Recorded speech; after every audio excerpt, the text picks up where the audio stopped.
جس طرح فرض نماز جماعت کے ساتھ پڑھنا واجب ہے، سن لو اسی طرح علی سے، فاطمہ سے، حسن سے، حسین سے مودت کرنا واجب ہے۔ جس کسی کے دل میں ذرہ برابر یہ خیال آ گیا کہ یہ معمولی چیز ہے، جس کسی کے دل میں، کبھی کبھی میرا دل کرتا ہے، کبھی کبھی آج جب میں کہہ رہا ہوں نا کہ آج میں شہادت کا موضوع ختم کرنا چاہتا ہوں، میرا دل کہتا، دل نہیں کر رہا، دل یہ کہہ رہا ہے کہ پورا سال ہی اسی موضوع پر خطاب کیا جائے۔ دل یہ کہہ رہا ہے، دل یہ کہہ رہا ہے کہ پورا سال بیت جائے، پورا سال بیت جائے، کیونکہ ابھی ہم نے کوئی موضوع چھیڑا ہی نہیں ہے۔ ابھی سیدہ زینب کا موضوع ہم نے نہیں چھیڑا، ابھی مدینہ پاک واپسی کا سفر ہم نے بیان ہی نہیں کیا، حضور کی اہل بیت اطہار کے فضائل ہم نے بیان ہی نہیں کیے۔ میرا خیال ہے میں نے مشکل سے ایک حدیث مبارکہ بیان کی ہوگی، مشکل سے۔ بتانے کا مقصد یہ ہے، عرض کرنے کا مقصد یہ ہے کہ جس کے دل میں محبت اہل بیت نہیں ہے، یہ جملہ یاد رکھیے گا، جس کے دل میں محبت اہل بیت نہیں ہے، حضور کی اہل بیت اطہار کی محبت نہیں ہے۔ اور میں پھر پوچھنا چاہتا ہوں کہ اہل بیت اطہار اور قرابت داروں سے مراد کون ہے؟ بولیے، علی، فاطمہ، حسن و حسین، بس یہ حضور کے، جن کی محبت ہم پر کیا ہے؟ واجب ہے، جن کی محبت، کیونکہ تفسیر قرآن مجید کی خود زبان مصطفیٰ نے کر دی، ہمیں کسی اور طرف جانے کی ضرورت نہیں۔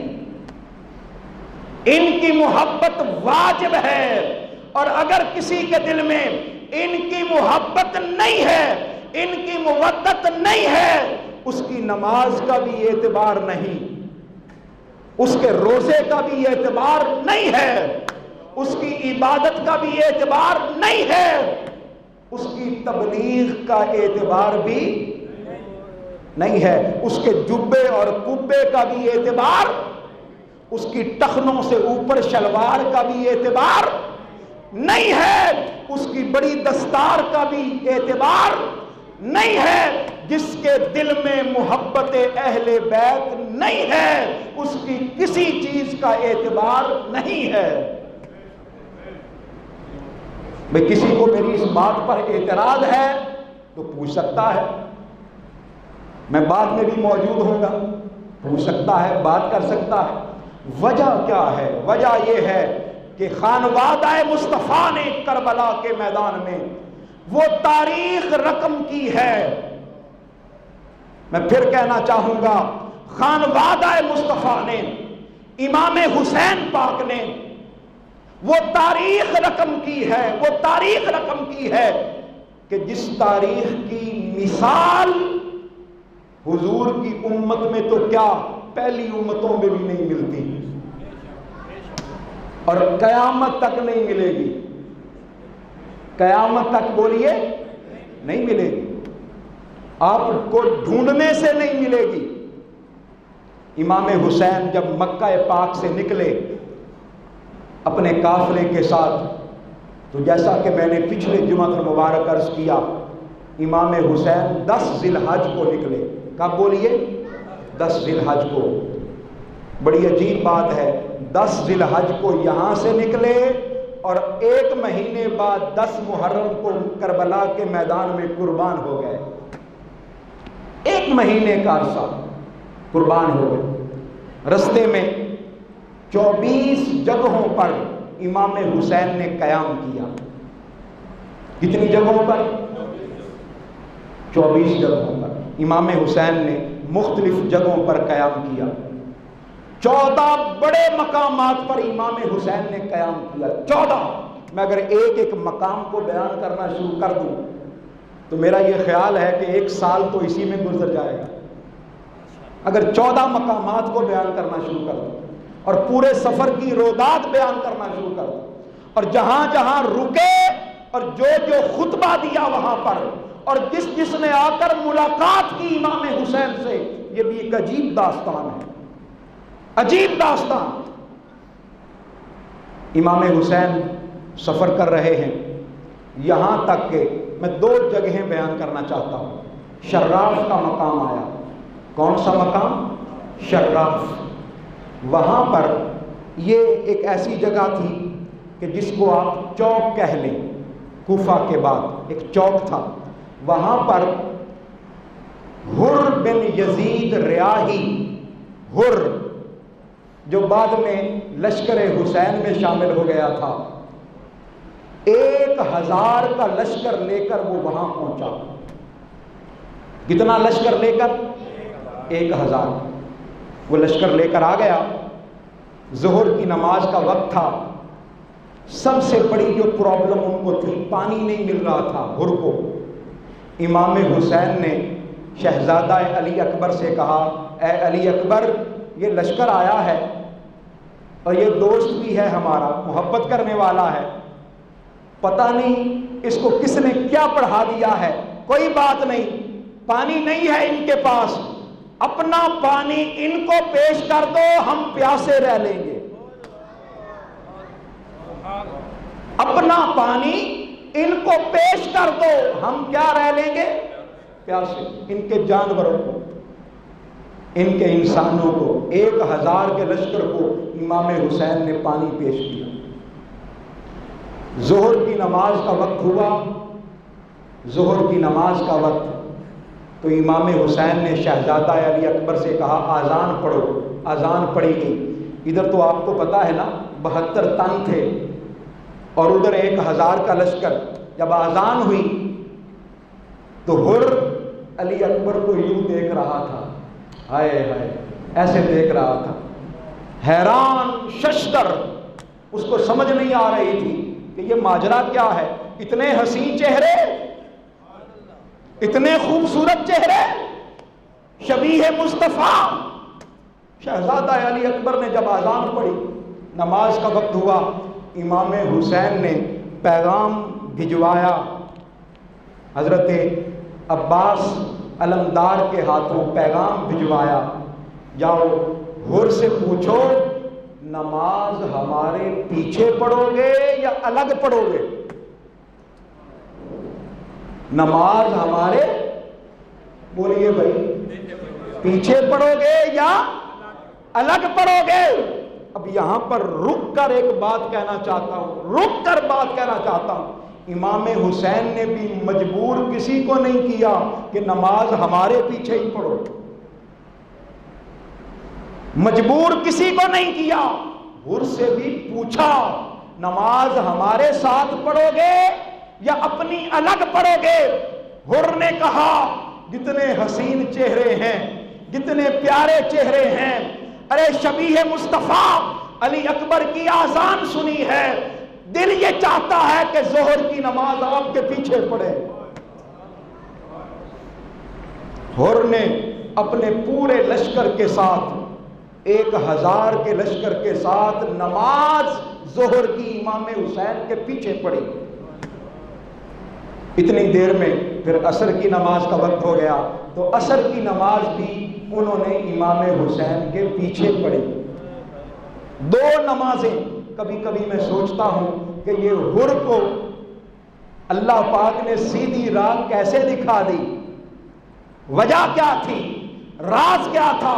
راز یہ تھا، ایک تو امام حسین کے قافلے کا پانی اس کو نصیب ہوا، امام حسین کے قافلے کا پانی اس کو نصیب ہوا، اور دوسرا اس نے نماز بھی امام حسین کے پیچھے پڑھ لی۔ ارے جو نماز امام حسین کے پیچھے پڑھ لے، اللہ پاک اس کو جہنم میں جانے نہیں دیتا۔ جو نماز امام حسین کے پیچھے پڑھ لے، اللہ پاک اس کو جنت کا راستہ دکھا دیتا ہے، اور جو کوئی امام حسین سے محبت کر لے، جو کوئی امام حسین سے پیار کر لے، جو کوئی امام حسین اور خانوادہ مصطفیٰ سے اپنا تعلق قائم کر لے، اللہ پاک اس بندے کو جہنم میں کیسے جانے دے گا؟ جہنم میں کیسے جانے دے گا؟ میرا سوال ہے آپ سے۔ پھر اگلا ایک مقام آیا، اس کا نام تھا قصر بن مقاتل۔ یہ کربلا سے 2 منزلیں پیچھے تھا، 2 منزلیں پیچھے۔ امام حسین علیہ السلام کو ایسی اونگ آئی، آنکھیں بند ہوئی۔ کیا بند ہوئی؟ آنکھیں۔ تھوڑی دیر بعد آنکھ کھلی، آپ نے 2 آیات پڑھی۔ کتنی آیات؟ 2۔ پہلی آیت فرمایا اِنَّا لِلَّهِ وَإِنَّا إِلَيْهِ رَاجِعُونَ، پہلی آیت پڑھی۔ ساتھ ہی دوسری آیت پڑھی الحمدللہ رب العالمین۔ 2 آیات الگ الگ مقامات سے امام حسین نے ملا کر پڑھی، اکٹھی پڑھی۔ ساتھ شہزادہ علی اکبر تھا، آپ کا اپنا بیٹا شہزادہ علی اکبر۔ پوچھتے ابا جان بڑی عجیب بات ہے، عجیب معاملہ ہے، 2 آیات الگ الگ مختلف مواقع پر پڑھی جانے والی آیات آپ نے اکٹھی کیسے پڑھ دی؟ ایک ہی وقت میں کیسے پڑھ دی؟ بھائی اِنَّا لِلَّهِ وَإِنَّا إِلَيْهِ رَاجِعُونَ یہ آیت مبارکہ کب پڑھتے ہیں؟ جب کوئی نقصان ہو جائے، جب کوئی پریشانی آ جائے تو ہم کہتے ہیں اِنَّا لِلَّهِ وَإِنَّا إِلَيْهِ رَاجِعُونَ۔ اور جب کوئی انعام ملے، کوئی خوشی ملے، تب کہتے ہیں الحمدللہ رب تو شہزادہ علی اکبر نے پوچھا ابا جان عجیب معاملہ ہے، عجیب معاملہ ہے۔ پہلے آپ نے اور آیت پڑھی اور پھر دوسری آیت پڑھی، اور دونوں آیات الگ الگ موقع پر پڑھی جانے والی آیتیں ہیں، کیا ماجرا ہے؟ امام حسین کی آنکھوں میں آنسو آ گئے اور فرمایا بیٹا علی اکبر بات یہ ہے کہ ابھی تمہارے نانا مصطفیٰ میرے خواب میں تشریف لائے تھے، تمہارے نانا مصطفیٰ میرے خواب میں تشریف لائے اور ایک جملہ کہا، فرمایا یا حسین انت تروح الینا، اے حسین چلتے رہو چلتے رہو، بس چلتے رہو، وقت آنے والا ہے کہ تم ہمارے پاس پہنچنے والے ہو، چلتے رہو چلتے رہو، بس وقت آنے والا ہے کہ تم ہمارے پاس پہنچنے والے ہو۔ مجھے سمجھ آ گئی کہ ہمارا وقت قریب ہے، شہادت کا وقت قریب ہے، بس یہ بات کی اور ساتھ ہی فرمایا الحمدللہ رب العالمین۔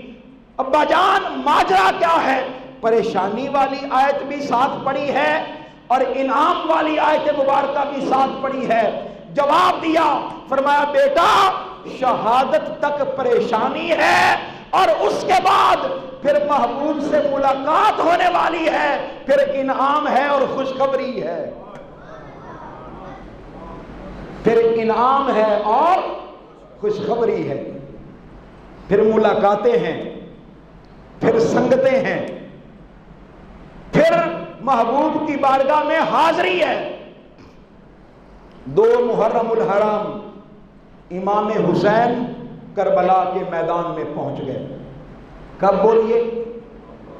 2 محرم الحرام۔ میں 5 منٹ میں اپنی گفتگو کو ختم کرنا چاہتا ہوں۔ 2 محرم الحرام امام حسین کربلا کے میدان میں پہنچے۔ جب وہاں پہنچے تو امام حسین کا جو ذوالجناح تھا جس پر آپ سوار تھے سواری پر، اس نے آگے سفر کرنے سے انکار کر دیا۔ آگے سفر کرنے سے کیا کر دیا؟ انکار۔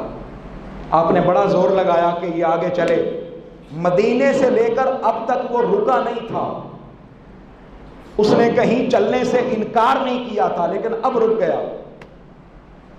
امام حسین اپنی سواری پر ہی موجود تھے۔ آپ نے کسی راہگیر سے پوچھا یہ کون سی جگہ ہے، کہ کون سی جگہ ہے؟ کسی نے کہا کہ اس جگہ کا نام ہے تف۔ کیا نام ہے؟ تف۔ امام حسین نے پوچھا بھئی اس کا کوئی اور نام بھی ہے؟ کوئی اور نام بھی ہے؟ ایک اور بندہ گزر رہا تھا، اس نے کہا اس جگہ کا نام ہے عقر، عین قاف را، عقر۔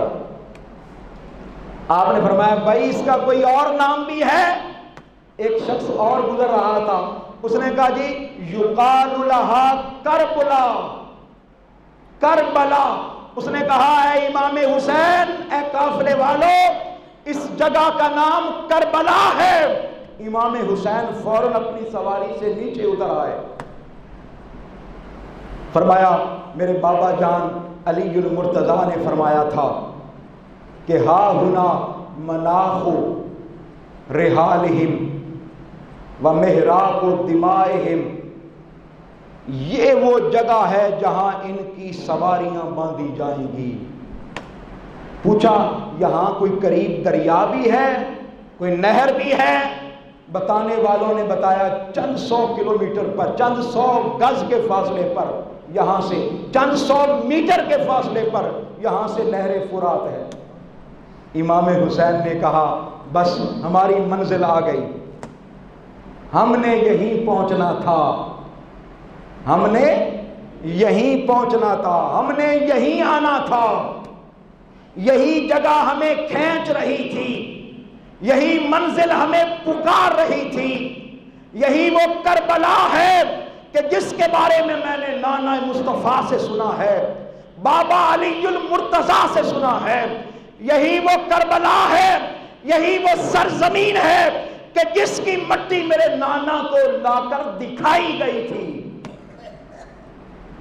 یہی وہ سرخ رنگ کی زمین ہے جہاں پر ہمارے خون بہیں گے، یہی وہ زمین ہے جہاں پر ہماری لاشوں پر گھوڑے دوڑیں گے، یہی وہ سرزمین ہے جہاں میرا علی اکبر و علی اصغر کٹ کر زمین پر گرے گا، یہی وہ جگہ ہے جہاں میرے خانوادے کے خیموں کو آگ لگائی جائے گی۔ 7 محرم الحرام خانوادہ مصطفیٰ پر پانی بند کر دیا گیا۔ 7 محرم الحرام 500 گھڑ سوار ابن زیاد نے اور ابن سعد نے مقرر کر دیے نہر فرات کے کنارے پر۔ کتنے بولیے؟ 500، کہ کوئی شخص بھی یہاں پر پانی لینے کے لیے نہ پہنچے، کوئی شخص بھی، پانی بند کر دیا گیا۔ اور 1000 کا لشکر ہر لے کر آیا تھا، 4000 کا لشکر ابن سعد لے کر آیا۔ کتنا بولیے؟ کتنا ہو گیا؟ 5000۔ اور ابن سعد نے خط لکھا، خط پہ خط لکھا کہ فوجی کم ہیں اور بھیجے جائیں، لوگ کم ہیں اور بھیجے جائیں، یہاں تک کہ 22000 کا لشکر اکٹھا ہو گیا۔ کتنا بولیے؟ 22000۔ اور ادھر کتنے تھے؟ 72 تن۔ دراصل ان کو بھی پتا تھا کہ یہ علی کا خون ہے، یہ علی کا خون ہے، اگر ان کو پانی مل گیا تو ایک ایک خانوادہ مصطفیٰ کا فرد وہ 1000 کے لیے کافی ہو جائے گا۔ اس لیے انہوں نے پانی بھی بند کر دیا، کھانا بھی بند کر دیا، بھوک بھی طاری کر دی، پیاس بھی طاری کر دی۔ ان کو پتا تھا کہ اگر ان کو پانی کی بوند مل گئی تو پھر یہ ہم سے قابو آنے والے نہیں ہیں۔ بعض لوگ یہاں پر عجیب جملہ کہتے ہیں کہ 10 محرم کو امام حسین کربلا کے میدان میں لڑنے کے لیے آئے تو نہا کر آئے۔ یہ کربلا کی تاریخ کو اور اہمیت کو کم کرنے کی سازش ہے۔ کبھی خدا را کسی ایسے بندے کی بات پر کان نہ دھریے گا۔ ایسے لوگ دشمنان اہل بیت ہیں، ایسے لوگ کربلا کی اہمیت کو کم کرنا چاہتے ہیں، ایسے لوگ امام حسین کی شان اور عظمت کو، خانوادہ مصطفیٰ کی عظمت کو کم کرنا چاہتے ہیں۔ 3 دن پانی بند رہا۔ 9 محرم الحرام عصر کے وقت یزیدی لشکر نے امام حسین کے لشکر پر حملہ کر دیا۔ کب؟ 9 محرم الحرام، کب؟ عصر کے وقت۔ امام حسین کے لشکر پر، خیموں پر حملہ کر دیا، شور و غوغا۔ سیدہ زینب دوڑ کے اپنے بھائی حسین کے پاس پہنچتی ہیں اور جا کے کہتی ہیں بھائی جان باہر شور کیسا ہے؟ امام حسین کی آنکھ لگی ہے، تھوڑی دیر کے لیے آرام کر رہے ہیں، تھوڑی دیر کے لیے آنکھ لگی ہے۔ آنکھ کھولی، فرمایا بہن پتہ کرتے ہیں۔ شہزادہ علی اکبر کو باہر بھیجا، پتہ چلا کہ یزیدی لشکر نے حملہ کر دیا ہے، حملہ کر دیا ہے۔ امام حسین باہر نکلے، آپ نے خطبہ دیا اور خطبہ دے کر اپنے بھائی عباس کو کہا عباس جاؤ ذرا مذاکرات کر کے آؤ اور ان سے کہو کہ آج کی رات کی مہلت دے دیں۔ کیا بولیے؟ اب میں جس بات پر اپنی گفتگو کو ختم کرنا چاہتا ہوں، آج کی رات کیا دے دیں؟ میرے ساتھ بولیے، آج کی رات کیا دے دیں؟ مہلت دے دیں۔ کیوں مہلت دے دیں؟ تیاری کرنی ہے، کوئی اسلحہ اکٹھا کرنا ہے، کوئی فوج اکٹھی کرنی ہے؟ نہیں، فرمایا آج کی رات مہلت دے دیں، اور مہلت اس چیز کی دے دیں کہ کل تو ہم نے شہید ہو ہی جانا ہے، آج رات جی بھر کے ہم اللہ کے حضور سجدے کر لیں۔ ہائے ہائے ہائے، جی بھر کے اللہ کو منا لیں۔ تمہیں پتا ہے کہ ہمارے گھر میں ہماری ماں اللہ کی بارگاہ میں شکوہ کرتی تھی کہ مولا تیری راتیں چھوٹی ہیں، فاطمہ کے سجدے پورے نہیں ہوتے، کل تو تم نے ہمیں شہید کر ہی دینا ہے، تو آج کی رات مہلت دے دو، ہم آج رات اللہ کے حضور اپنی مناجات پیش کر لیں۔ لوگوں بتانے کا مقصد یہ ہے کہ اگر تو ہم صحیح طور پر حسینی ہیں، اگر ہم صحیح طور پر، میں آخری پیغام دے رہا ہوں، اگر تو ہم حسینی ہیں، اگر تو ہم حسینیت کا نام لیتے ہیں، یہ ہو نہیں سکتا کہ بندہ حسینی بھی ہو اور بے نمازی بھی ہو۔ یہ آج اپنے گریبانوں میں جھانک لیں۔ وعدہ کرتے ہیں مجھ سے؟ کریں وعدہ، ذرا ہاتھ کھڑا کریں، وعدہ کریں، مسجدوں کو آباد کریں۔ یہ جو مصلی پر امام کھڑا ہوتا ہے یہ بھی صدقہ ہے امام حسین کا۔ یہ جو میناروں سے اذان کی آواز آتی ہے یہ بھی صدقہ ہے امام حسین کا۔ یہ جو ہم خوش خوش عبادات کرتے ہیں یہ بھی صدقہ ہے امام حسین کا، وگرنہ آج کفر اور حق یہ آپس میں مل گیا تھا، اکٹھا ہو گیا تھا۔ آج اگر حسینیت ہم زندہ کرنا چاہتے ہیں، ایمان اگر بچانا چاہتے ہیں، تو ایک ہی طریقہ ہے کہ ہمارا ایک قدم مسجد میں ہو اور زبان سے ذکر حسین جاری رہے، فکر حسین جاری رہے۔ اللہ پاک آپ لوگوں کو سلامت رکھے، آباد رکھے، عزتوں سے نوازے۔ وما علینا الا البلاغ المبین۔